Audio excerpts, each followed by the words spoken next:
Muy buenas tardes, bienvenidos a otra edición del Aula Francisco Morán de la Asociación Meteorológica Española. En esta tarde nos vamos a remontar fuera de la atmósfera, vamos a ampliar horizontes, quizá podríamos decir un poco en el sentido más etimológico que daban los griegos, Aristóteles, a la palabra meteorología, todo lo que está en el cielo, los fenómenos que vienen del cielo, ¿no?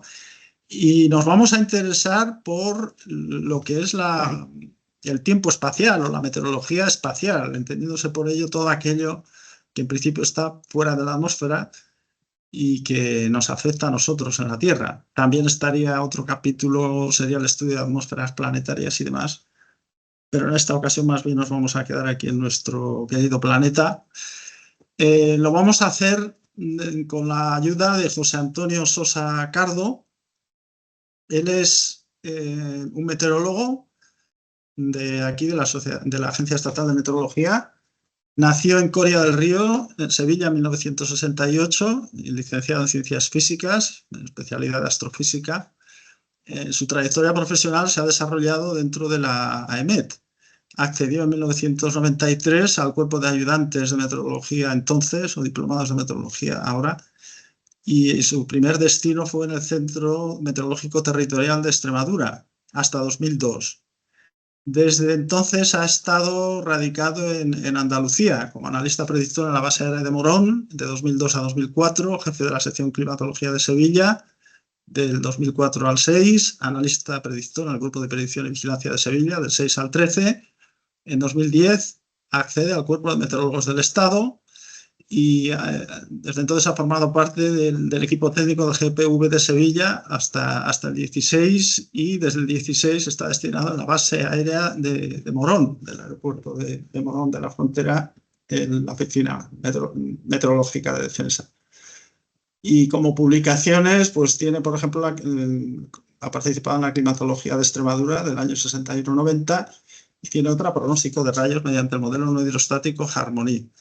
Entonces, como digo, en esta ocasión el título de la ponencia, lo tienen ahí, es Tiempo espacial, y yo por mi parte, antes de darle paso, recordamos como siempre, porque por el tema de protección de datos hay que tener en cuenta que estas charlas se graban y luego las colgamos en YouTube. Entonces, a la hora de participar, los que están asistiendo en directo, cosa a la que por supuesto animamos, que podamos tener luego un diálogo fluido. Seguro que este tema yo creo que da para bastantes consideraciones, pues que cada cual lo tenga presente, si quiere participar con la cámara también, o solo con la voz, o incluso a través del chat. Pueden escribir preguntas o comentarios y yo intentaremos el equipo irles dando entrada. Entonces, sin más, José Antonio, cuando quieras, puedes comenzar. Bueno, pues buenas tardes a todos y gracias lo primero a UAME por darme la oportunidad de participar en esta charla que siempre son muy interesantes. Y nada, pues voy a compartir pantalla. Dicho esto, un turrón, comparto pantalla, iniciando la presentación. Y bueno, como ha dicho José Antonio antes, pues vamos a irnos un poquito más arriba de la troposfera, ¿no? Que es donde estamos acostumbrados a movernos por nuestra profesión, básicamente, y vamos a irnos más arriba y más allá. O sea, vamos a hablar de otras capas de la atmósfera y las interacciones, bueno, antes a la disciplina esta de que ahora se le llama Space Weather o tiempo espacial, meteorología espacial, pues antes se la conocía como interacción Sol-Tierra y, y bueno, viene a colación porque cada vez estamos en una sociedad cada vez más pequeña. Disculpa, José Antonio, un momento, la presentación no la estás compartiendo, disculpa. Perdón, es verdad, sí. Sí, me he quedado sin le he dado al botón de compartir, pero ahora sí que debería ya estar viéndola. Ahora sí, ahora sí. Ahora sí, pero Ahora se ve, ahora tienes que poner más en grande porque se ve con todo el marco. iniciar presentación ahora mismo. Perfecto. Venga, bueno, pues como decía antes, nuestra sociedad depende más de tecnología y bueno, estas interacciones que hemos comentado anteriormente, pues empiezan a crearnos interacciones Sol-Tierra, empiezan a crearnos unas nuevas vulnerabilidades. Bueno, aquí pongo que antes no existía, o sea, lo que se conoce como una space weather, meteorología espacial, directamente no, ni nos va a matar, ni nos va a o sea, provocar una inundación, no va a provocar nada importante porque estamos bastante bien protegidos por nuestra magnetosfera, pero sí que aparecen nuevas vulnerabilidades principalmente relacionadas con la tecnología que usamos. Bueno, aquí pongo un tuit de un tipo, de un señor que se queja de que su Starlink pues está perdiendo paquetes y que no tiene la rapidez que tenía anteriormente. Y bueno, esto fue el 11 del 5 de este año que ocurrió una tormenta magnética bastante importante. No sé si lo conocéis, bueno, pues salió en las noticias que se vieron auroras en un montón de sitios, incluso en Canarias. Y bueno, pues este señor se quejaba de que su conexión de internet a través de los satélites Starlink pues no iba a todos los fines que tenía que ir. Bueno, esto al fin y al cabo pues puede parecer una banalidad, pero bueno, puede tener, conforme vamos creciendo en dependencia tecnológica, pueden tener importancias mayores, ¿no? Bueno, lo primero que tenemos que ser conscientes es que o darnos cuenta de que la Tierra pues está aislada en el espacio, que estamos cerca de una estrella donde se desencadenan reacciones nucleares, donde se producen campos magnéticos, donde se emiten partículas y bueno, estamos dentro de quizás podemos considerarlo como las capas más externas de la atmósfera estelar, ¿no? Bueno, aquí pongo un dibujo donde se representa a escala logarítmica la distancia al Sol y hasta la estrella Alfa Centauri y hasta dónde llegaría la zona de influencia solar, que llegaría como unas 10 grados unidades astronómicas. Bueno, unidad astronómica, para que no lo sepa, la distancia Tierra-Sol. Y bueno, estamos, en definitiva, que estamos dentro de ella y estamos expuestos a todo lo que nos llega del Sol. Lo que pasa es que tenemos una atmósfera una magnetosfera bastante potente que nos hace de escudo a todas las influencias. Lo que pasa es que no siempre es capaz de... Bueno, vamos a empezar a ver un poco, a entrar un poco en el tema, vamos a ver la estructura interna del Sol. Bueno, aquí tenemos un corte de la esfera solar, y bueno, si vamos desde dentro de la capa interna hacia afuera, pues tenemos una zona que es el núcleo, que es donde tienen lugar las reacciones nucleares que generan la energía que emite hacia afuera y que bueno, está en torno a unos 16 millones de grados y que en estas reacciones principalmente la dominante en el Sol es la cadena protón-protón que une los núcleos de hidrógeno y en definitiva las resultantes son núcleos de helio, neutrinos y fotones. O sea, los neutrinos y los fotones, los neutrinos en concreto escapan prácticamente directamente porque no, como sabemos, los neutrinos no interaccionan con la materia solubilmente. Y los fotones, que estos sí que ya tienen una interacción más grande con la materia, ¿no? Y que una vez que son emitidos, pues empiezan a rebotar en la materia que tienen alrededor. Y bueno, para que hagáis una idea del camino que tiene que seguir un fotón, bueno, los resultantes, la cantidad de carambolas que tiene que ir sufriendo, pues, bueno, aquí arriba se pone el tiempo de vida medio en que tarda un fotón en salir desde que se genera hasta que sale por la superficie solar, pues del orden de 10 a la 5 de una serie de años. O sea, pues, cientos de miles de años, pues puede estar un fotón dando vueltas en el interior solar hasta que sale por la superficie. Bueno, por encima del núcleo está una zona que transmite la energía principalmente de forma radiactiva, por radiación. Bueno, hay que recordar que las temperaturas son tan altas que los átomos se ionizan, la materia está principalmente ionizada, o sea, los núcleos pueden estar desnudos o bien muy ionizados, los electrones por un lado, las cargas positivas por otro, y bueno, estamos en un estado de la materia distinto al de la materia que estamos acostumbrados, que se llama plasma, ¿no? El plasma, pues, al ser partículas cargadas, pues interacciona con campos magnéticos y demás. Bueno, dicho esto, entramos por encima, estaría la zona convectiva donde se vuelve más opaca, el material se vuelve más opaco y entonces la transferencia de energía pues, se produce principalmente por convección. Esto estamos acostumbrados a ver en la troposfera. Y bueno, la convección, pues tenemos un plasma que se mueve y precisamente en la interfase entre la zona convectiva y la tracopina se producen campos eléctricos.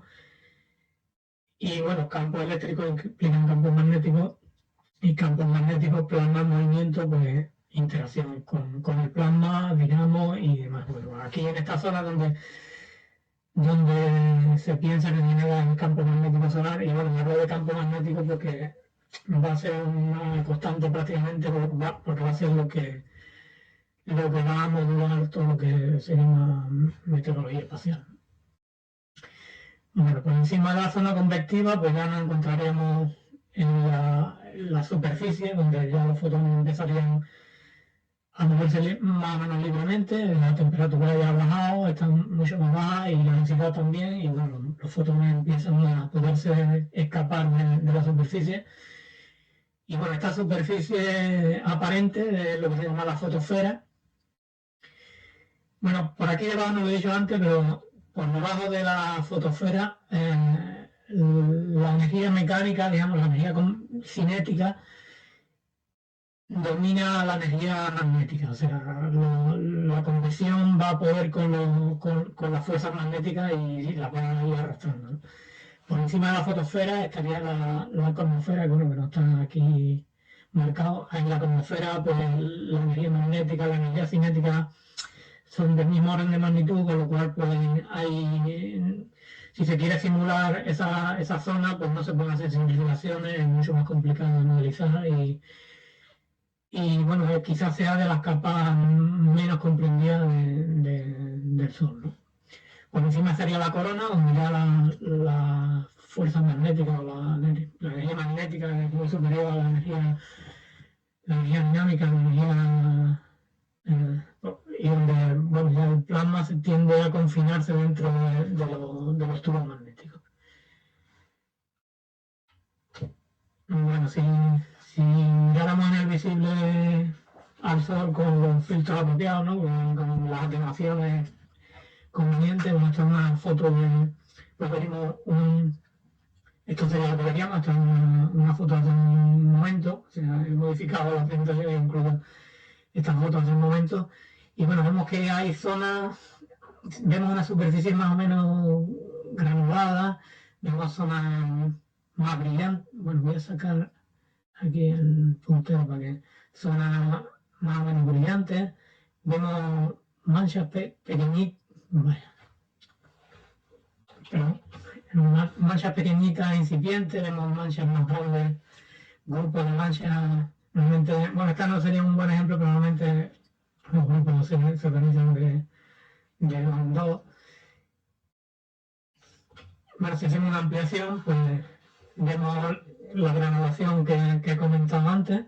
La granulación está relacionada con la convección, las zonas interiores más brillantes, pues donde el material sube a la superficie y libera calor, se enfría y baja por los bordes. Y bueno, pues los bordes de estas células pues son más oscuros y indicativos de que tienen temperaturas más bajas, donde se producen las corrientes hacia abajo de la convección.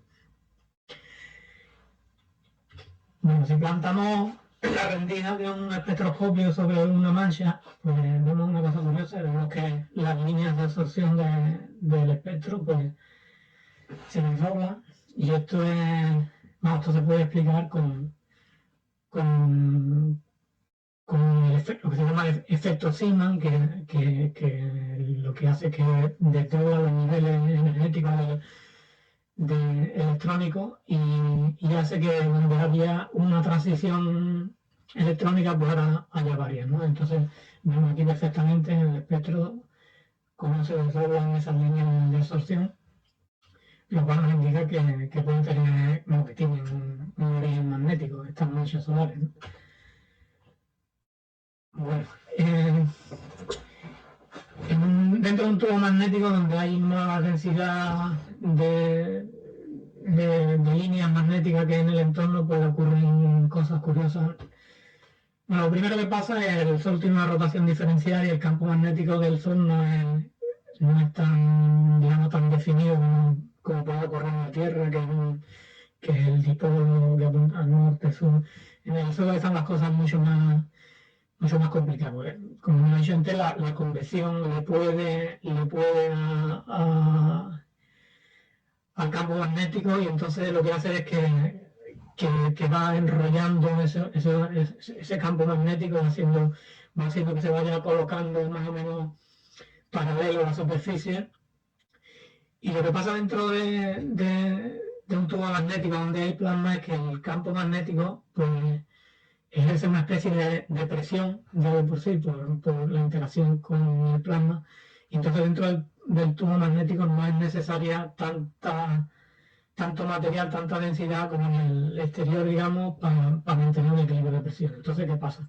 Al tener menos densidad que el medio, pues los tubos magnéticos tienden a flotar y a asomar por la superficie, y al asomar por la superficie, pues tenemos que recordar qué es lo que pasa con las partículas cargadas dentro de un campo magnético que hacen que no se mueva libremente debido a las fuerzas de Lorentz. Y entonces la convección pues ya no se inhibe, ya no se produce con tanta facilidad, y se producen lo que son las manchas solares. O sea, principalmente debido a que no permite la transferencia de energía desde zonas más profundas, más calientes, y se verán como más oscuras. Más oscuras que el exterior, lo que no quiere decir que sean completamente oscuras, porque están a una temperatura elevada, pero más pequeña que la del entorno. Vemos que las manchas tienen una zona más oscura, que sería la umbra, y la penumbra un poco más clara que la rodea. Y esto es debido a que los campos, bueno, aquí tenemos una imagen en el visible, el continuo, digamos, en el rango visible del espectro, y en una línea de absorción que está a 171 astros en el ultravioleta lejano o rayos X blancos, no sé exactamente dónde estará ahora mismo, donde se aprecia bien los tubos magnéticos, y vemos que o sea, esta es la misma mancha solar en el mismo momento, pero en distintas magnitudes de onda, ¿no? Y vemos perfectamente los campos magnéticos como salen de un lado de la mancha y se introducen en el otro. Vemos también cómo se abren hacia los lados, y esto es lo que causaría las zonas de penumbra, donde hay un poquito, donde el campo magnético está casi paralelo a la superficie y permite que haya un poco de convección por el movimiento helicoidal, ¿no?, que se produce de las partículas en el campo magnético.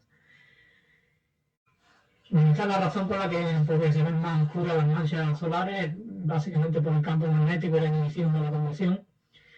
Y podríamos pensar en principio que las manchas solares pues nos van a hacer oscurecer más el Sol, y cuando hay muchas manchas solares pues nos va a llegar menos radiación, y al final lo que ocurre es lo contrario. Cuando hay unas manchas solares pues hay un pequeño incremento de la intensidad de la irradiancia que llega a las capas altas de la atmósfera terrestre.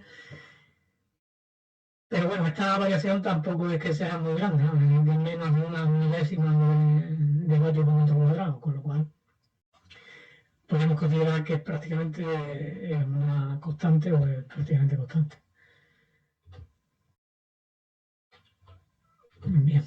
Bueno, vamos. Bueno, el número de manchas solares se ha ido contabilizando tradicionalmente con la fórmula con el número internacional el número Wolf, que contabiliza el número de NS, sería el número de manchas que se observarían, sean chicas, sean grandes, sean como sean, el número de manchas, más bien multiplicado por el número de grupos de manchas. Bueno, esto lo que intenta un poco es, como sabe el origen magnético de las manchas solares, pues intenta un poco cuantificar cuál sería la intensidad magnética. Bueno, este número se viene utilizando desde hace mucho tiempo, desde hace muchas décadas. Y si lo representamos conforme al tiempo, pues vemos que tiene una periodicidad con sus máximos y sus mínimos cercanos a cero. Y bueno, que tiene un periodo, así a primera vista, de en torno a unos 11 años. Ahora mismo estamos prácticamente en el máximo del ciclo número 25. Y bueno, si nos vamos atrás en el tiempo, vemos que estos máximos no son siempre iguales, sino que parece que pueden estar modulados por una frecuencia más baja, ¿no? Que aquí vemos como los años 50, 60, pues los ciclos eran mucho más intensos que los últimos que estamos teniendo. Y bueno, si nos vamos más atrás todavía en el tiempo, vemos que incluso hay épocas donde prácticamente no ha habido manchas solares, como el mínimo de Maunder, que se podría correlacionar incluso con la pequeña de hielo que sufrió Europa en torno a esa fecha. Bueno, otra cosa interesante es si representamos las manchas solares con respecto en la latitud donde van apareciendo las manchas solares con respecto al tiempo, es que al principio del ciclo las manchas solares aparecen más cercanas a los polos, y conforme nos vamos avanzando en el ciclo solar, pues estaban apareciendo cada vez más hacia el ecuador, hasta que llega al mínimo, y en el siguiente ciclo pues las manchas empiezan otra vez a aparecer en zonas polares. Y además de esto aparece un cambio de polaridad en el campo magnético. Las manchas que aparecían con el campo magnético hacia afuera, pues ahora aparecen con el campo magnético hacia adentro, ¿no? Con lo cual, pues en realidad el ciclo de 11 años no es un ciclo de 11 años, sino es un ciclo, si tenemos en cuenta la polaridad del campo magnético, es un ciclo de 22 años. Bueno, esto lo observó la sonda Ulises bueno, la sonda Ulises fue una sonda que se lanzó, que tenía una órbita que le permitía observar al Sol desde los polos, con lo cual le permitió hacer una especie de cartografía del campo magnético solar en las zonas polares. Y bueno, pues se puede observar que aquí está representado el campo magnético, la polaridad del campo magnético en el mínimo, cercano al mínimo de un ciclo solar, en el máximo y después en el próximo mínimo, ¿no? Y vemos como la polaridad en el máximo está, bueno, es muy desordenada, no hay una polaridad clara, y cuando empieza el nuevo ciclo, pues la polaridad se invierte. Bueno, ¿qué es lo de todo esto? ¿Qué es lo que nos llega a la Tierra? Pues nos llega radiación electromagnética, nos llegan partículas y nos llegan campos magnéticos. En cuanto a la radiación electromagnética, bueno, pues aquí tenemos una representación así del espectro. El espectro electromagnético abarca, dependiendo de la longitud de onda o de la frecuencia, pues desde las ondas de radio, que pueden tener longitudes de kilómetros, hasta los radios gamma, que tienen longitudes de onda menos que microscópicas, ¿no? En torno a antros, incluso picómetros o femtómetros o menos.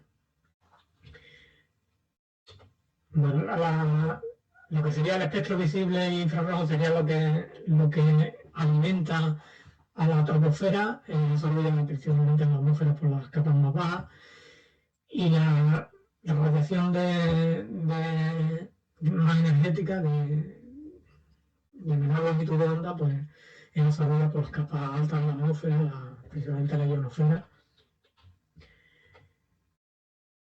Y bueno, aquí en este gráfico pongo la longitud de onda o sea, el flujo que llega a la Tierra en escala logarítmica con respecto a la longitud de onda y bueno, representado en épocas de máximo y de mínimo solar. Y bueno, como vemos en la radiación menos energética, pues prácticamente no varía en un máximo o en un mínimo, es prácticamente constante.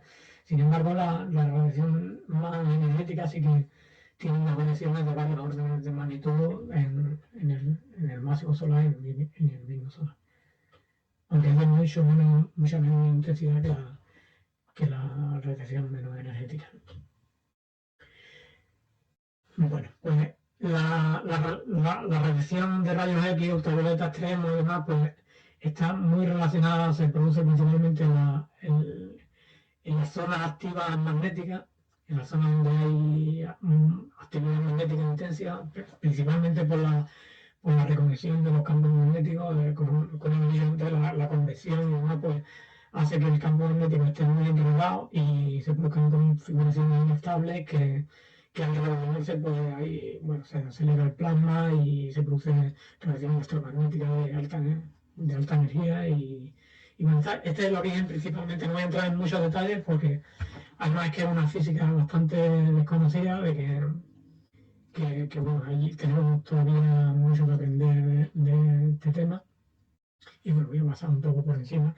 Vamos a ver una especie de vídeo en la banda de 193 Astron, donde se observa, aquí hemos visto el estallido en esta zona de aquí. Vamos a ponerlo otra vez. Si nos fijamos en esta zona de aquí, vemos cómo se produce un estallido. Esto sería lo que se conoce como una fulguración y está relacionada con la reorganización del campo magnético asociado a una zona activa magnética, ¿no?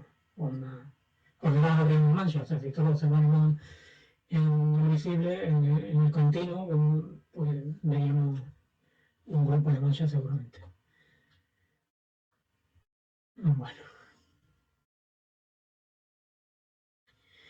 Bueno, todo lo que, como he dicho antes, es lo que se llaman las fulguraciones o flares en inglés. Y la podemos monitorizar. Esto genera la emisión de rayos X blandos, rayos ultravioleta extremos, que bueno, está monitorizada por los satélites estacionarios BOE, que no tienen su parte meteorológica, sino tienen también su parte de PWD. También por sondas como la SDO, o las GOES también tienen telescopios que están constantemente midiendo en este rango de frecuencia para monitorizar las fulguraciones. Y bueno, también un grupo de sondas que son las estéreo, que tienen una órbita parecida a la Tierra. Una está colocada un poco por encima y otra un poco por debajo, de forma que se van adelantando y retrasando y que nos permiten tener una visión estereoscópica del Sol. Podemos ver otras zonas a otras longitudes, ¿no?, del disco de la esfera solar. Y bueno, al ser radiación electromagnética, pues en cuanto a las vemos y puesto que la luz no puede llegar más rápido, pues no tenemos tiempo de reacción prácticamente. Se tardan muchos minutos en llegar a la Tierra y cuando la hemos visto es que ya están aquí. Bueno, en la página, bueno, aquí pongo un enlace, aprovecho para hacer propaganda en la página web de Tiempo Espacial, donde podemos ver el estado de radiación de rayos X que estamos recibiendo en las capas altas de la atmósfera y bueno, pues esta radiación pues se va a absorber por la alta atmósfera y va a hacer que cambie sus propiedades, principalmente la ionosfera, y que va a hacer que cambie las propiedades de propagación que tiene la ionosfera de transmitir y reflejar la alta frecuencia, ¿no?, la HF. que es una frecuencia que se usa en comunicaciones. Bueno, aquí tenemos la primera consecuencia de la actividad magnética solar. Bueno, las fulguraciones se clasifican según su intensidad, según la intensidad que mide Bose bueno, pues tiene una órbita geoestacionaria o geosíncrona, ¿no? Bueno, según la intensidad del flujo de radiación que mide Bose, pues se clasifica en extremas, si es mayor que 10 a 4 vatios por metro cuadrado, moderadas, comunes, y bueno, ya ponemos la C, pues tenemos la B y la A. Bueno, la NOAA, a través del Payweather Prediction Center, Payweather SWPC, Payweather Prediction Center, pues establece una serie de niveles de alerta de acuerdo a la intensidad que se mide en GOES de las fulguraciones principalmente, y bueno, estas fulguraciones pues las clasifica en R1, R2, R3, R4, R5, siendo R5 la más intensa, R1 la menos intensa. Y bueno, la consecuencia principal está en la ionosfera y en la capacidad que tiene la ionosfera de reflejar las señales de HF. Bueno, también tiene consecuencias sobre los sistemas de posicionamiento por satélite y demás, pero bueno. Bueno, aquí vemos, esto es la salida esto es una modelización de la capa de la ionosfera de la NOAA, donde se ve la cantidad de atenuación que es capaz de provocar en un momento dado pues, la radiación nuestra que hemos visto de alta frecuencia. Bueno, aquí seguramente además, bueno, hacer radiación electromagnética afecta principalmente a la zona iluminada de la Tierra, y bueno, aquí vemos también las zonas polares que están bastante afectadas, con lo cual seguramente, o seguro que había también otro evento que veremos más adelante, que es un evento de partículas. Bueno, también, además de en frecuencias altas, en radiación electromagnética energética, pues se producen lo que se llaman estallidos de radio, que estos entran directamente en la atmósfera y que pueden generar interferencia directamente en equipos que trabajen en la frecuencia donde se producen en torno a los 30 MHz, como pueden ser radares y demás.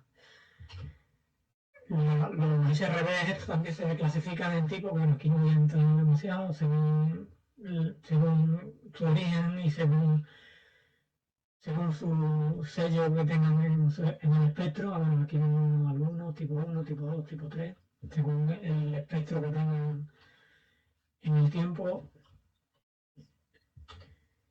Y bueno, quería hablar también un poco de los agujeros coronales, que son aparte de las manchas solares, pues los agujeros coronales son zonas donde el campo magnético ocurre principalmente en zonas de baja actividad magnética, en los mínimos solares, donde el campo magnético está como más ordenado y el campo magnético se abre hacia afuera, sale hacia el exterior y está relacionado con zonas, o sea, lo que hacen es que aceleran, comprimen las líneas de campo interplanetario y hacen que el viento solar sea más rápido, y son los principales causantes de tiempo espacial en época de mínimo solar. En época de máximo solar, los principales causantes son las manchas solares, ¿no? La actividad magnética intensa que se produce en las manchas solares. Y bueno, en la línea de 193 astros se puede observar como zonas más oscuras, y bueno, esto se puede monitorizar también en la página web de tiempo espacial. Bueno, una vez que el campo magnético sale hacia afuera, pues toma una configuración en espiral, que bueno, tiene el primer Parker, el físico solar Parker en su momento, que va rotando conforme ruta al Sol, o sea, la rotación solar va arrastrando el campo magnético y bueno, hay un flujo de partículas que se propaga siguiendo la línea de campo magnético, siguiendo bueno, que es una simulación del medio interplanetario, una simulación magnética hidrodinámica del campo magnético, del campo magnético interplanetario, o sea, del flujo, o sea, del flujo de partículas en el campo magnético y cómo van llegando a la Tierra, y bueno, tiene en cuenta, entonces ve perfectamente la espiral de Parker, de provoca.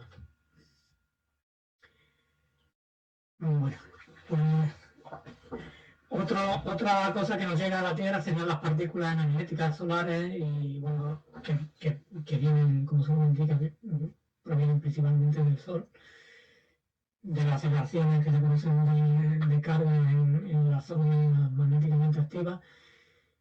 Y por otro lado estarían los rayos cósmicos que si no tienen su origen solar, sí que se ven afectados por el campo magnético solar, ¿no? por la heliosfera, ¿no?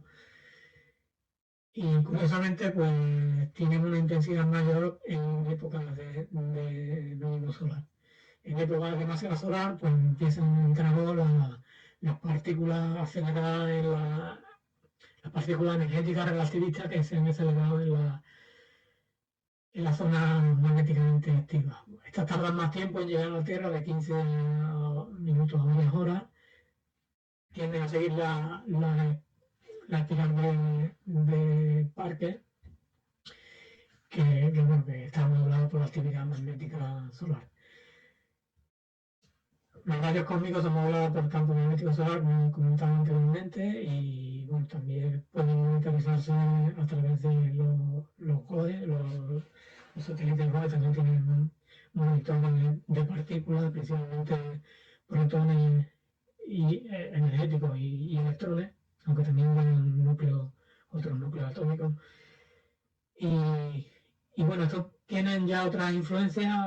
Hemos empezado a salir al espacio, tenemos vuelos que atraviesan a alta altitud, digamos, a altitudes altas los polos y bueno, ya puede tener efectos ya biológicos, sobre todo en tripulaciones de aeronaves, aumentando la simetría por las partículas. Estas partículas cuando llegan a la Tierra pues se canalizan por el campo magnético terrestre, utilizando las líneas de campo que entran por los polos y bueno, pueden afectar con una simetría más alta a las tripulaciones y pasajeros de aeronaves que atraviesen que tengan órbitas, no, trayectorias polares, ¿no? Y la principal consecuencia que pueden tener estos flujos de partículas energéticos serían los equipos electrónicos bueno, que pueden provocar incluso un funcionamiento o averías en paneles solares y en equipos electrónicos, en memoria, pueden provocar borrar memoria, pues, y bueno, se categorizan igual que las tormentas, que los rayos blocados, ¿no? La radiación electromagnética de alta energía, pues se categorizan también en 5 niveles por la NOAA, de S1 y S5, según también el flujo de partículas que tengamos, que miramos en la alta atmósfera. Y bueno, principalmente afectan a satélites, aunque también puede afectar a comunicaciones de alta frecuencia en los polos principalmente, que es por donde se canalizan estas partículas cargadas. Bueno, otro fenómeno también relacionado con la actividad magnética solar son las eyecciones coronales de masa, eyecciones de masa coronales. Me gusta más decir eyecciones coronales de masa porque creo que. Y bueno, estas son consecuencias de las eyecciones coronales de masa, provienen o son generadas por recombinaciones de líneas de campo que hacen que anillos, digamos, anillos o toros de campo magnético pues salgan despedidas en la reorganización de estas líneas de campo pues se pueden eyectar anillos de campo magnético con plasma confinado que se propagan hacia el exterior del sistema solar y que llegan a la Tierra y que se pueden observar con los coronágrafos que van a bordo de satélites como el SOHO, que están en el punto de la gran, orbitando en el punto de la gran L1 a través de sus coronógrafos LASCO, C2 y C3, y bueno, también a través de los coronógrafos de estéreo que nos permiten una visión estereoscópica de estas lesiones de masa coronal y que, bueno, que sirven para categorizar las propiedades de velocidad y demás a la hora de modelizar su trayectoria, ¿no?, en el medio interplanetario. Bueno, aquí vemos una peliculita que nos enseñan varias lecciones de masa coronal, que serían los globos estos que se ven que se propagan hacia afuera. Normalmente si el globo se propaga en dirección hacia la derecha o hacia la izquierda, pues es indicativo de que se está desplazando, no se está desplazando en la línea que lo tierra en el Sol, con lo cual seguramente no nos van a llegar. Los peligrosos serían los que, vamos a poner la película otra vez, aquí se ven algunos, los que tienen forma anular, como ese que se ha visto hace poco, o este que creo que se va, bueno, como ese que se ha visto hace poco, que tiene forma lunar y es un indicativo de que puede estar acercándose hacia la Tierra, ¿no?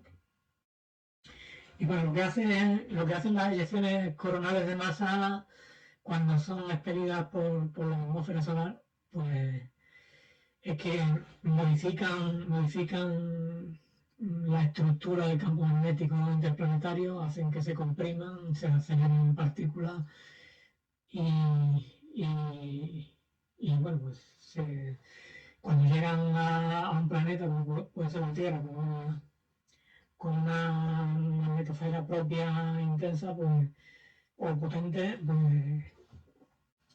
pues se produce una interacción con esta magnetosfera y bueno, se produce una perturbación de esta magnetosfera y hace que, dependiendo de cómo venga, pues puede hacer como si, bueno, aquí lo vemos en un gráfico con más detalle, dependiendo, vamos a sacar, vale. Aquí dependiendo de la orientación del campo magnético de la dirección, bueno, esto sería la magnetosfera. La magnetosfera es una representación esquemática de la magnetosfera terrestre y este sería el campo magnético que lleva una orientación de masa coronal.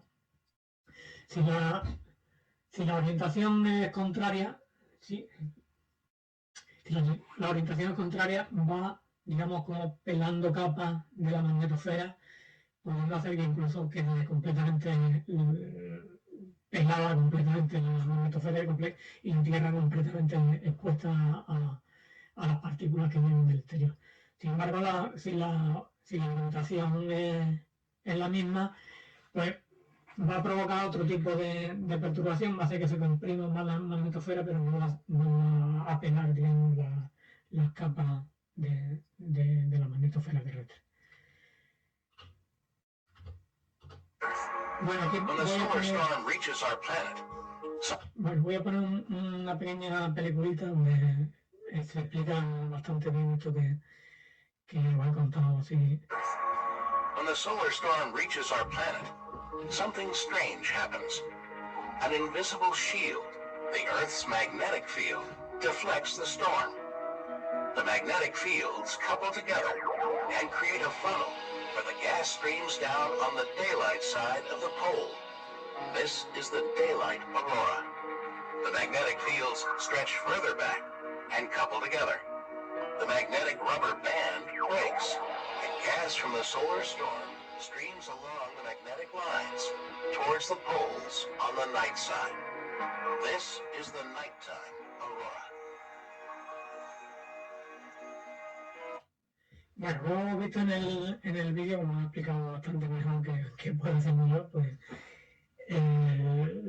el campo magnético que va asociado a la eyección de masa coronal, pues puede, si la orientación es contraria, pues puede ir pelando capas y hacer que las partículas cargadas pueden tener un camino a entrar en la atmósfera por los polos principalmente, ¿no?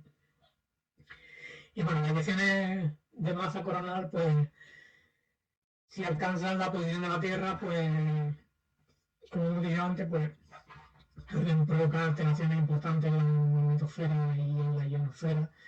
En la ionosfera principalmente por la entrada de partículas que provocan corrientes que pueden incluso generar corrientes inducidas en tierra por la aparición del campo magnético que se produce en estas corrientes en la ionosfera. Bueno, el tiempo en alcanzar la Tierra pues está en torno a unos 3 días. Generan auroras por la precipitación de partículas cargadas, pueden generar corrientes inducidas en tierra, que estas pueden ser peligrosas porque pueden provocar averías en línea eléctrica. Provocan también alteraciones en las capas altas atmosféricas que pueden afectar también las comunicaciones de alta frecuencia. Y además por el calentamiento que provocan las corrientes que se producen en la ionosfera principalmente, pues puede hacer que se expongan la atmósfera baja y pues provocar un aumento en el rozamiento de los satélites, principalmente los de órbita baja. Bueno, también se clasifican en 5 niveles, lo clasifica la NOAA en 5 niveles, de 1 a 1, que sería la más débil, a 1 y 5, que sería la más intensa.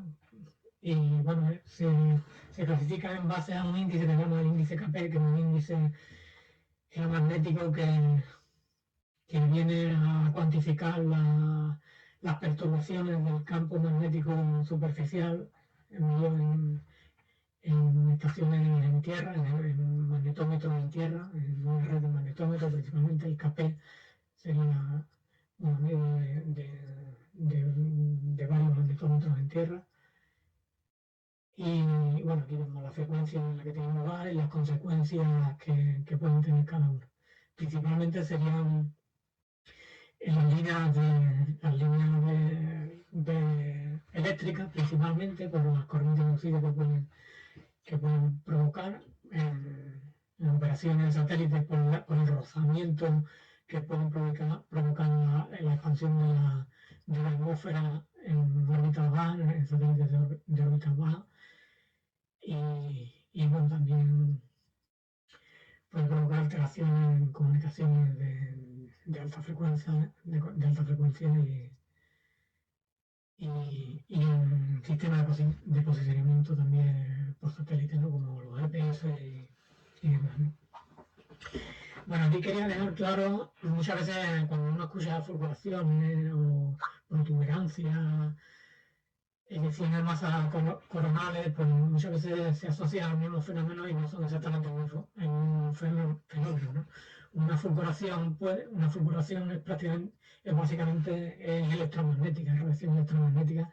Una eyección de masa coronal pues lleva implícito el campo magnético y plasma.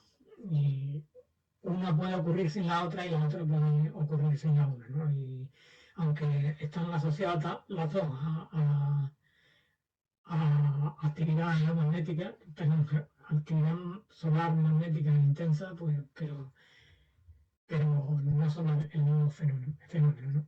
Y uno puede ocurrir sin la otra.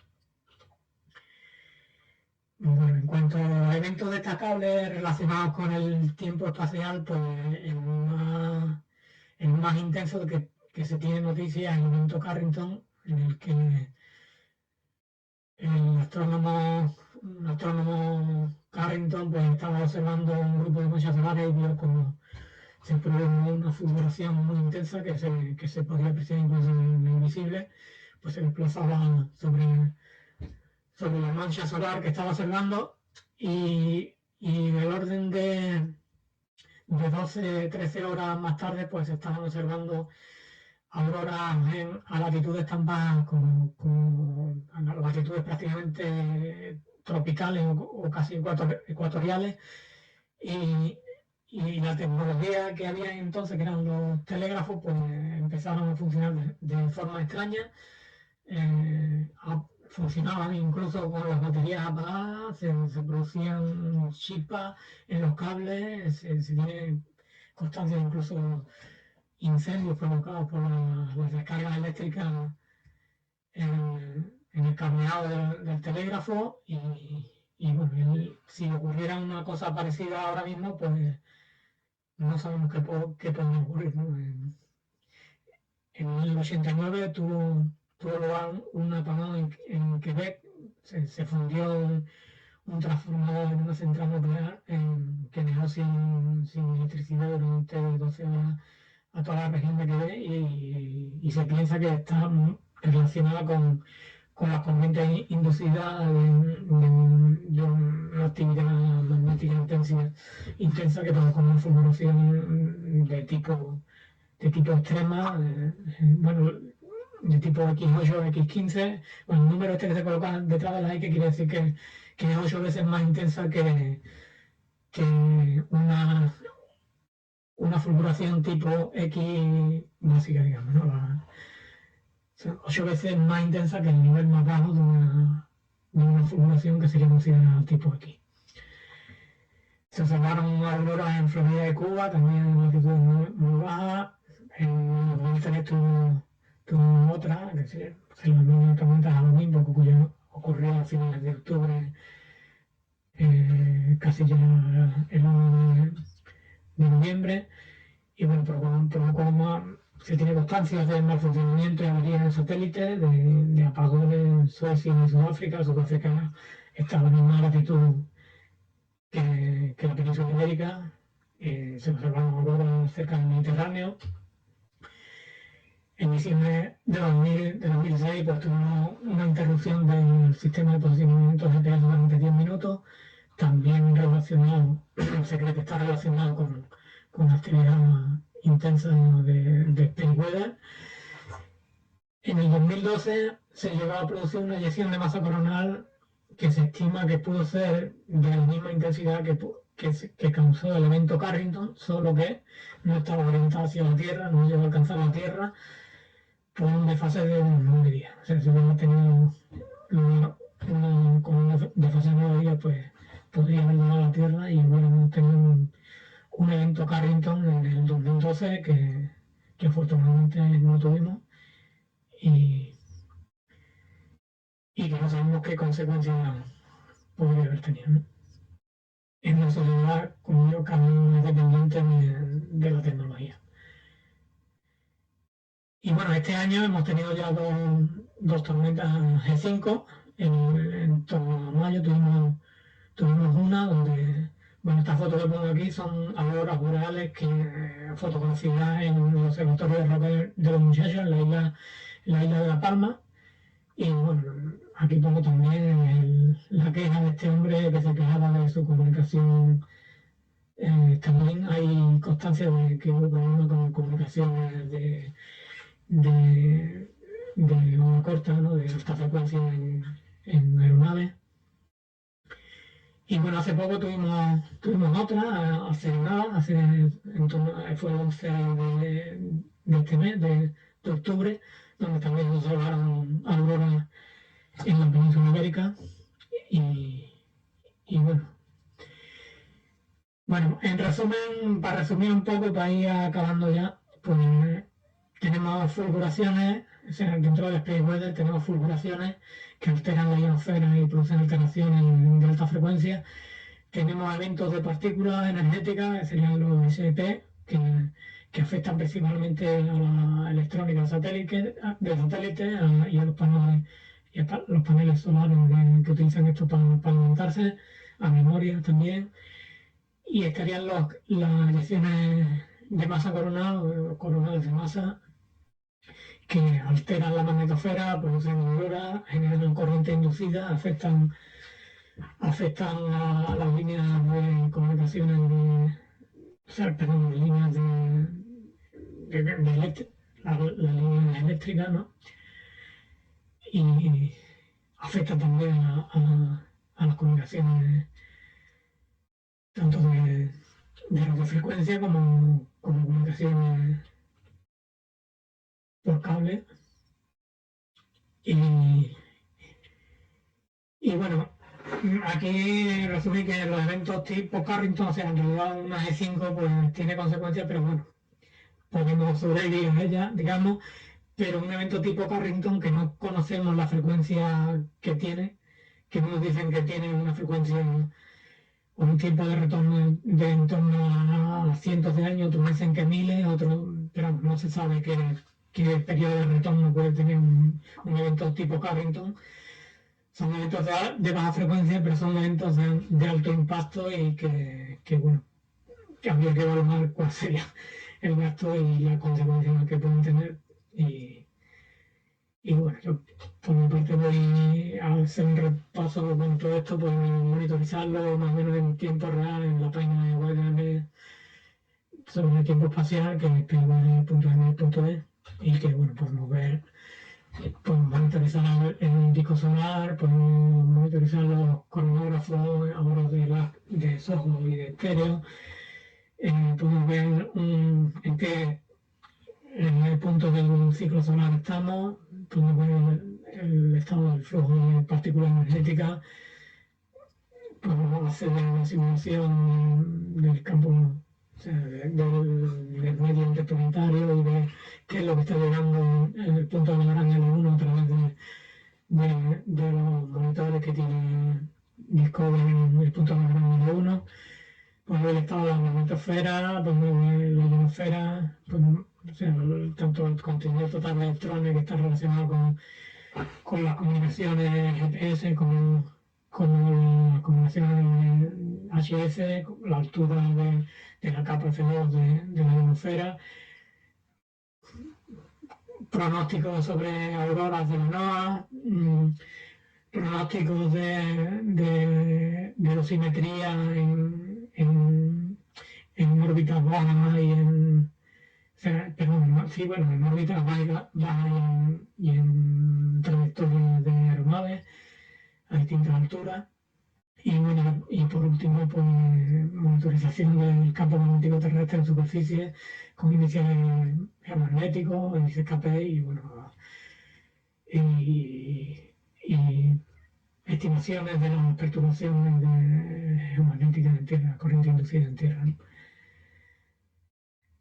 Bueno, también podemos ver un resumen en cuanto entramos, pues nos aparece un cuadro y resumen del estado bueno, en este caso pues tendríamos una perturbación G1 y en las últimas 24 horas G2 y bueno, aquí podemos ver una especie de pronóstico más o menos burdo de las condiciones que podemos tener en los próximos días de la NOAA, ¿no?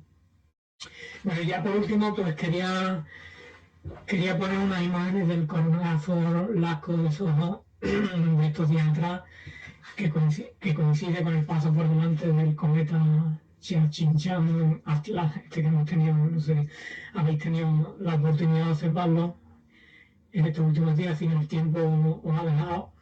Aquí, y bueno, aquí en esta siguiente vemos, además del cometa y la eyección de masa coronal que se ve en la anterior, pues vemos como un flujo, una precipitación de partículas energéticas que causan toda la nieve esa que se ve en la imagen. Bueno, aquí como en el monitor de Rode, pues como esos días, a esas horas, pues subía el flujo de partículas y cómo afectaba a las cámaras de los cronógrafos. Bueno, aquí lo vemos un poco mejor. Aquí se ve perfectamente el paso del cometa, las eyecciones de masa coronal y la nieve de la lluvia de partículas del elemento este de partículas energéticas solares, ¿no? Y bueno, quería poner también la peliculita esta porque además del Sol vemos otra de las amenazas que tenemos de baja frecuencia y alto impacto, que serían los cometas, ¿no? Como los NEO, o los cometas, los Near Orbit Objects, que tienen todavía menor frecuencia que los eventos tipo Carrington, pero que pueden tener consecuencias de más alto impacto y sobre todo los impactos sobre nosotros. Y por mi parte, creo que nada más. de compartir. Y Pues muchas gracias, José Antonio, por esta presentación. Bueno, nos has dado la verdad es que una visión amplia, ¿no? De toda esa temática, ¿no? De todo lo que tiene que ver sobre todo con todos los fenómenos solares, ¿no? El sol, que bueno, que no está ocioso recordar que es la fuente de energía prácticamente única del sistema climático de la Tierra, ¿no? Es el origen de todo, el origen energético, ¿no? De todos los fenómenos atmosféricos, ¿no? Y climáticos en general, y vientos del océano, etcétera, etcétera. Y por tanto, lograr que con el tiempo, ¿no? Se ha ido descubriendo toda esta riqueza, y es un tema de activa investigación, ¿no? Como has indicado, ¿no? Todo el tema de intentar conocer mejor toda esta dinámica, ¿no? del sol, intentar predecir además, ¿no? El tema de esos fenómenos especialmente peligrosos, ¿no? Las eyecciones de masa coronal o las emisiones de partículas de alta energía, etcétera, ¿no? Hay intentos de entender mejor lo que sería pues la física, ¿no? De un cuerpo solar en el fondo tan complejo, ¿no? Cuando uno analiza con escalas suficientemente reducidas relativamente al tamaño, ¿no? es un tema que abarca muchas áreas del conocimiento o del desconocimiento, que abarca de física solar, magnetohidrodinámica, interplanetario, abarca una cantidad de disciplinas tremendas, ¿no? O sea, la alta atmósfera, tecnología, es que es un tema amplísimo y que abarca un montón de disciplinas. Y muy desconocido también, porque son procesos muy desconocidos también. La magnetohidrodinámica es muy complicada porque no solo tenemos las ecuaciones de Navier-Stokes pululando por ahí y las de la termodinámica, sino que tenemos también las ecuaciones de Maxwell que habría que sumar, y bueno, resolver eso es una tarea titánica, ¿no? Y Por bueno, supuesto, la magnetohidrodinámica, ¿no? Que se llamaba también, por lo menos en los textos clásicos del electromagnetismo. Están los capítulos de magnetohidrodinámica, que los meteorólogos por suerte no teníamos que estudiar, pero las ecuaciones efectivamente se complican porque combina efectivamente toda la complejidad ya de por sí de la mecánica de fluidos, más luego añade pues eso, la interacción, el campo electromagnético, ¿no? Y la física de plasmas, que también, claro, es otro tema de muchísima actualidad e investigación, también por los intentos de reproducir aquí en la Tierra lo de la fusión, ¿no? Los reactores de fusión famosos, ¿no? Yo creo que son áreas que, bueno, que en cierto modo hay cierta hibridación o cierta colaboración en parte, ¿no? Porque hay mucha investigación en física de plasma relacionada con eso, con el confinamiento del plasma, ¿no? Los reactores de fusión y tal. Claro, porque en el Sol basta, entre comillas, basta con temperaturas del orden de unos millones de grados, como has mostrado ahí, incluso en el núcleo, ¿no? Entre 15 y 16 millones de grados, pero porque hay un confinamiento gravitatorio enorme, descomunal, ¿no? De un cuerpo celeste de ese tamaño. El problema en la Tierra, ¿no? Con los reactores de fusión, entre otros, es que no tenemos posibilidad de, ni mucho menos, de un campo similar, y entonces hay que conseguir presiones y temperaturas más altas todavía que en el Sol. Creo que los reactores andan por, no sé, 200 o 300 millones, ¿no? De grados, es una barbaridad. Entonces, todos los problemas de escape de partículas. Pero bueno, ese sería otro tema. En cualquier caso, el Sol, así ya tal como está, tiene una complejidad enorme, como has mostrado, y montones de fenómenos, y luego toda la interacción con el campo magnético terrestre. Ese que también, no sé si, ahora sí hablando, porque se anda especulando, ¿no? Bueno, no se anda especulando, o sea, sí se sabe, si no estoy yo mal informado, que últimamente el polo, como se anda siguiendo, ¿no? La trayectoria del polo magnético, que ha hecho una excursión bastante más grande de lo normal. Supongo que sería el año pasado, porque ya no sé si estoy informado, y que algunos especulan si no podríamos estar próximos a... Ese es otro riesgo, pero ese viene de la propia Tierra. Próximos a una etapa, ¿no? de cambio de polaridad, que sabemos históricamente que ha sucedido bastantes veces en la historia de la Tierra, que sepamos, ¿no? Pero por lo que he leído yo, no sé si tú a lo mejor está más informado. Otros especulan con que podría haber antes de la inversión de la polaridad una etapa de inestabilidad magnética que casi sería como peor, con múltiples polos y una cosa medio caótica. Entonces, la cuestión es que si pasara algo de eso, si se desorganizara el campo magnético terrestre y tal, pues entonces estaríamos mucho más expuestos a todas las tiras de helios, ¿no? Entonces sí que no había ya protección, ¿no? Prácticamente de todo esto que has mostrado. Harían las partículas como Pedro por su casa. No sé, eso suena bastante tremendo. Esperemos que no pase. Bueno, Yo creo que estamos criando malvas antes de que ocurra algo de eso. tengo aquí una mano levantada de José Luis Camacho, cuando quieras, José Luis. José Luis. Que le tengo que dar micrófono y... Que le tienes que dar. Hola, buenos días y bueno, felicidades, José Antonio. Solo indicar que, bueno, en lo del apocalipsis le podemos añadir la parálisis del AMOC, de las estelas de condensación y podemos, bueno, nada, si imaginas que estuviera grabando aquí uno de los medios estos sensacionalistas. Teníamos aquí titulares por un tubo. Bueno, a ver, pregunta seria. José Antonio. A ver si me lo sé. Desde tu punto de vista profesional, como miembro de AEMET, ¿qué tiene que hacer la institución para estar en donde tenga que estar en frente de estos temas? Porque ahora, ¿cuánta gente estáis? ¿Cómo está estructurado el tema en AEMET? Muchas gracias. Pues yo, si te digo la verdad, yo exactamente no lo sé. No lo sé, simplemente. Yo creo que estoy el único que está haciendo algo así, haciendo algo. Creo que soy yo ahora mismo el único que está. Hay un pequeño grupo de trabajo que bueno, todos tenemos nuestras otras obligaciones dentro de la y bueno, se hace lo que se puede y hombre, si queremos entrar en esto de lleno habría, lo que no sé si habría que dedicar gente a esto, gente y bueno, y especialistas que sepan del tema, de este tema, que habría posiblemente que buscarlo fuera de AEMET. Que gente experta en estos temas, de verdad, pues yo no me considero un experto en estos temas. Hombre,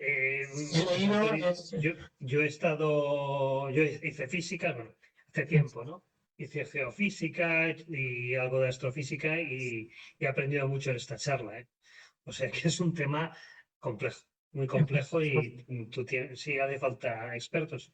Pero bueno, tenemos la colaboración del Observatorio del Ebro, entre otras instituciones posibles, y hay herramientas, ¿no? Para a lo mejor formar o crear un equipo y bueno, y tener algún especialista en Space Weather. La OME me recomienda que los servicios meteorológicos tomen cartas en el tema. Hay servicios meteorológicos europeos que tienen expertos, o sea que no sería un tema que estaría fuera de... A lo mejor no es la prioridad, porque tenemos muchas otras prioridades, ¿no?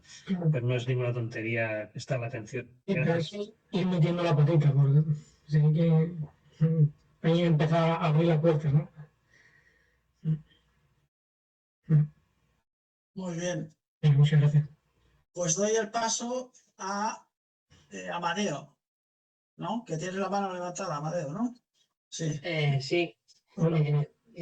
Yo este tema le voy siguiendo desde fuera desde hace unos años y veo que sí, donde cada vez que viene una tormenta o una actividad solar importante, siempre se avisa el tema de las comunicaciones de radio, en particular de onda corta, yo creo, cada vez están más en desuso, salvo para ámbitos muy, muy profesionales.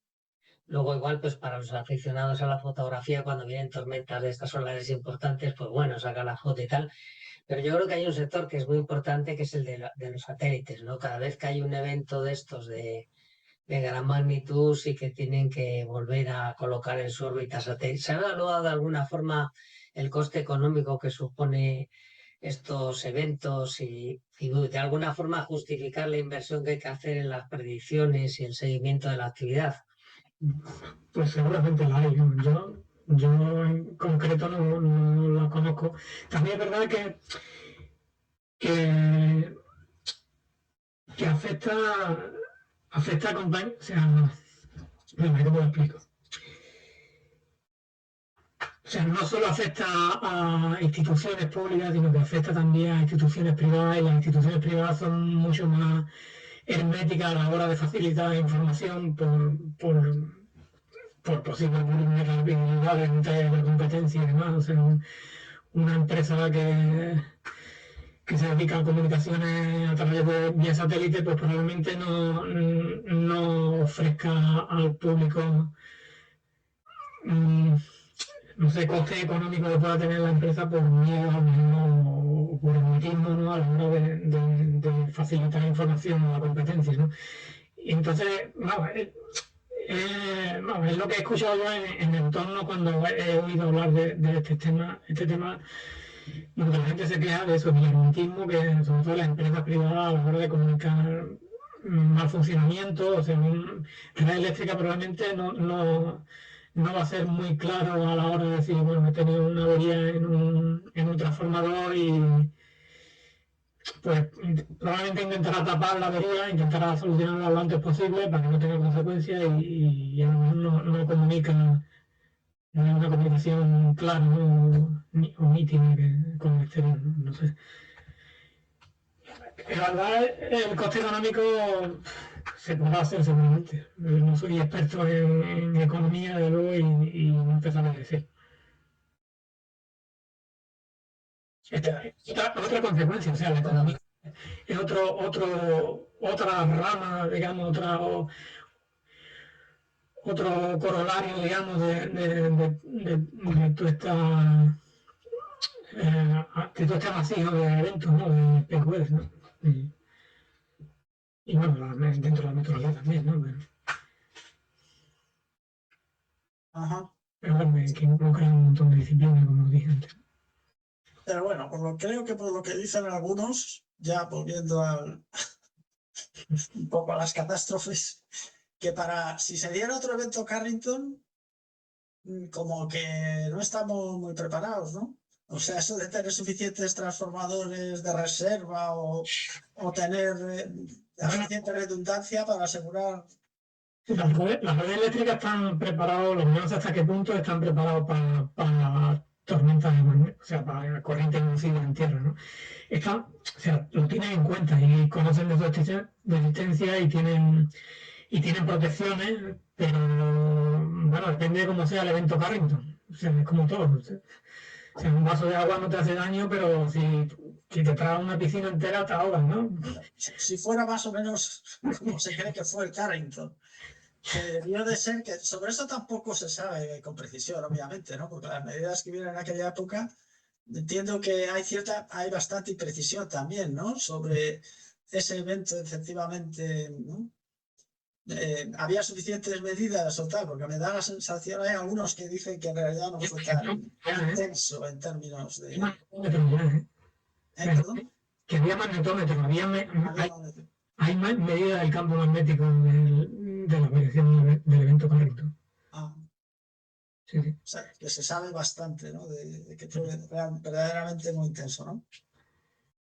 Bueno, pues es lo que hay. Otro tema, lo que pasa es que en eso, claro, no toca un poco, a lo mejor indirectamente, a lo del tiempo espacial, pero bueno, es muy importante para el sistema climático, que es la constante solar, la famosa constante solar, porque resulta que la constante solar, si uno lee sobre el tema, tampoco es nada fácil de determinar, o sea, parecería a primera vista que es un tema fácil, pero estamos hablando además del input energético al sistema. O sea, no hemos entrado para nada en toda la complejidad luego ya cuando esa energía entra a la atmósfera o al sistema climático, todo lo que pueda hacer, ¿no? Que eso ya... Incluso el input hay una imprecisión, ¿no? O sea, y cambian los valores a veces que dan. Porque tú ponías ahí unos valores y me da la sensación, no, es que no lo he mirado. El último valor me parece que como 1360 en promedio, no sé qué, y sin embargo me ponía 1365, 66. Y creo que es que no es tan fácil como parecería, no sé, corrígeme si... Bueno, y dependerá de los instrumentos que usen, digamos, de la banda, del espectro que utilice para medir el campo, o sea, la constante solar, ¿no? Tienen en cuenta radiación de radio, no la tienen en cuenta, tienen en cuenta rayos X, no la tienen en cuenta. Esa radiación se absorbe por la atmósfera, tiene consecuencias en el sistema climático, no la tiene. O sea, es una cosa compleja, sí. Sí, creo que tiene también, Mm. también tiene su complejidad, efectivamente. Bueno, pues yo creo que podemos ir concluyendo. No veo más manos levantadas. Y nada, pues de nuevo reiterarte las gracias, por supuesto, por haber aceptado la invitación de la AME, por habernos abierto estas perspectivas a los meteorólogos, ¿no? Como señalaba José Luis Camacho, ¿no? Que realmente a todos, todo esto, por supuesto, tenemos, digamos, afición, ¿no? Por afinidad de campos, pero realmente muchos no hemos profundizado en esos temas. Y desde luego cada vez tiene más interés, más presencia en los medios y eso, y vamos, por supuesto, es muy importante el estar, bueno, no hemos hablado como eso de los cometas, los asteroides, eso ya sabemos que hay por lo visto un sistema de vigilancia de los posibles asteroides, que eso ya sí que pueden desencadenar, por supuesto, catástrofes, digamos, que se salen completamente ya de... Esas sí que son de alto impacto. Eso ya es el apocalipsis, podría ser, ¿no? De verdad, ¿no? Pero bueno, incluso estas otras cosas sobre todo lo proveniente del Sol. Y también, bueno, hay otro tema, por cierto, ya, es que empieza uno a hablar, están también los que especulan con una posible explosión de supernova, ¿no? Incluso he leído que con Betelgeuse y con esa estrella hay algunos, porque por lo visto, una explosión de una supernova. Estamos hablando, por supuesto, de otras estrellas que pueden estar muy lejos, ¿no? No como el Sol, lo tenemos, como el que dice a escalas astronómicas, lo tenemos ahí al lado, pero que pueden también traer unas consecuencias potencialmente incluso devastadoras para la Tierra, ¿no? Y bueno, también habrá que estar atento a las supernovas por si le da alguna por explotar, cosa que sí se sabe, según dicen los astrofísicos, que acaban haciendo ineluctablemente determinado tipo de estrellas que tienen su ciclo y tal, y que cuando llegan a la fase esa, pues bomba. Y bueno, es otra cosa que yo leo una vez en cuando historias de esas, ¿no? Un poco para no dormir, o para que no dormamos, pues, esperemos que no. La verdad es que con una supernova de esas, vamos, lo bueno o lo malo es que da igual que lo preveas porque no creo que no hay defensa posible, o sea, que da igual. Bueno, lo vamos a dejar aquí. No sé si en el chat, bueno, se está despidiendo Amadeo. Yo también, por supuesto, te despido. Muchas gracias a todos los que habéis asistido, habéis participado. Y nada, pues convocaros a la próxima aula Morán, del aula, vamos, Francisco Morán, que será, yo creo que es dentro de 15 días, si no me falla la memoria, pero en cualquier caso estará convenientemente anunciado en la página web de la AME. Muchas gracias Sí, a todos. sobre el 14 de noviembre, más o menos. Sí. Exacto, sí. Gracias, Amadeo. El 14, bueno, falta un poco más. Y hasta la próxima, por mi parte. Hasta la próxima y muchas gracias. Hasta luego.